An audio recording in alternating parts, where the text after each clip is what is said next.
Hi everyone. So as you can see on the screen today, what we are going to see and learn about is STAR framework, which is a very effective communication technique. Okay, so let's get started, and we'll also see why STAR technique is so important, where is it used, and how to use it. Okay. So let's see why it is important. So typically what happens is when you engage with the top leadership of any organization or a CEO of any company or top management, even if you are pitching your product or service to a client, you must use STAR technique at all times. Now, what typically happens is the top leadership is always constrained by time and cannot afford to engage in any kind of a lengthy, unfocused discussion, and therefore it becomes critical that each communication that you have should be crafted deliberately, should be structured, concise, and should definitely be supported by very clear data. It should not be based on opinions or any kind of weasel words. Now what are weasel words? Like it should, it could, it is very good, it is uh, almost done, things which are not clear and not backed by data. So you should always avoid these things.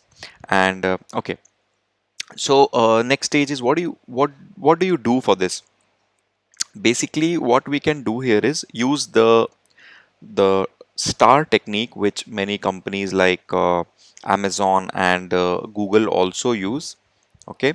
And so what typically this does is star framework, it helps you to communicate your thoughts clearly and concisely without any kind of a bias.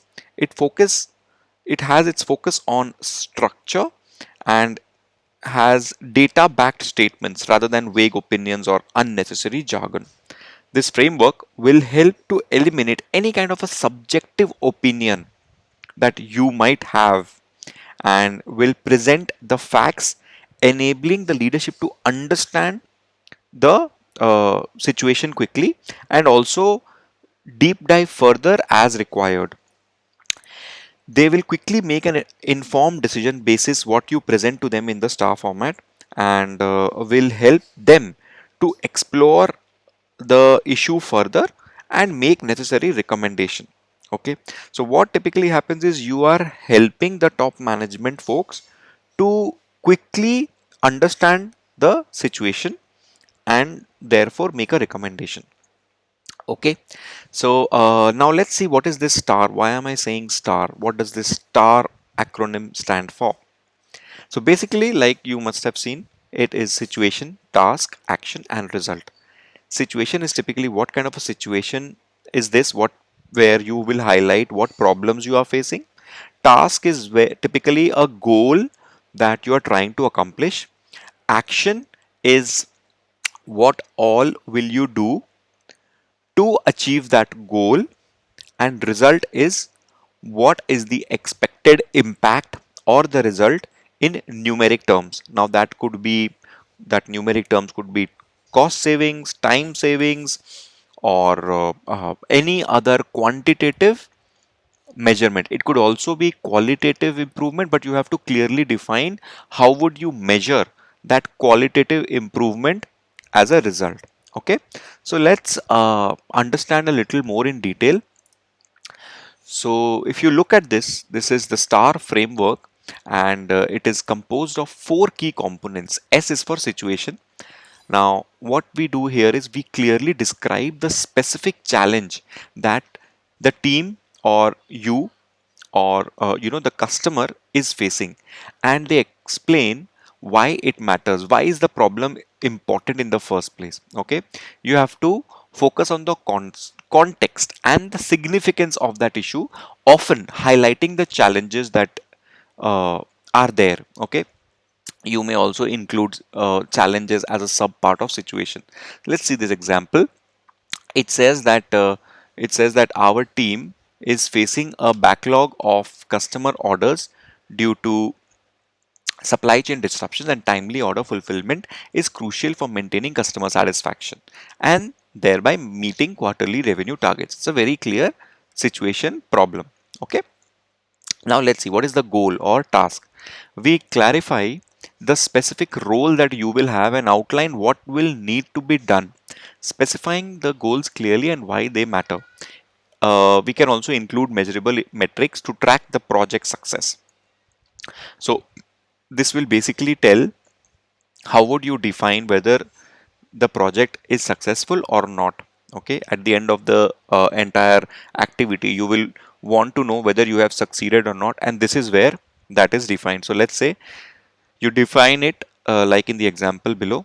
My goal was to reduce the order backlog by 30% within the next 2 weeks, very clearly stating the timeline as well, by streamlining our inventory management and improving communication with suppliers. So you might wonder that streamlining inventory management, improving communication are a little not very concrete and a little loose, but we'll say how exactly we will address it in the next two components of the framework, which is action and results. Okay, so let's see. Now, A for action. Here we detail the steps that you would take or you had taken if you are narrating an incident of the past to address the situation and achieve your goal. This is very critical, where you would typically outline what all approach you have adopted or you will be adopting and what actions will you be taking to achieve that goal. Be prepared to answer questions about the strategy and how it aligns with the key performance indicators, which is very important. So let's see the example here. To address the backlog, I implemented daily team check-ins to track order status and prioritized urgent shipments. I also negotiated with suppliers to expedite deliveries and set up a real-time tracking dashboard to keep all stakeholders updated. Now, depending on the conversation, you might have to delve a little deeper here, where you clearly explain what all was being done, how it was being tracked, whether you made a Quip, whether you made a Google Sheets, whether you used any kind of a software, what were the challenges you faced. Okay, depending on the kind of objections or the questions that you get from the top management or uh, the person you're having the conversation with. Now coming on to the final stage, that is R for result. Here, typically you would conclude by sharing the outcome and the impact of your actions. If it has been a past project, then you conclude by sharing what was achieved. If it is an upcoming project, here you would give your plan or the key results that you are expecting, what impact, what quantifiable results are expected. And suppose it was done in the past, then you would quantify the results to demonstrate the success of your efforts. Always we need to focus on the actual outcomes, not the estimate. So let's see. As a result, we reduced the backlog by 40% within 10 days, met our delivery deadline, and increased customer satisfaction by 25%, which in turn contributed to a 10% increase in revenue for the quarter.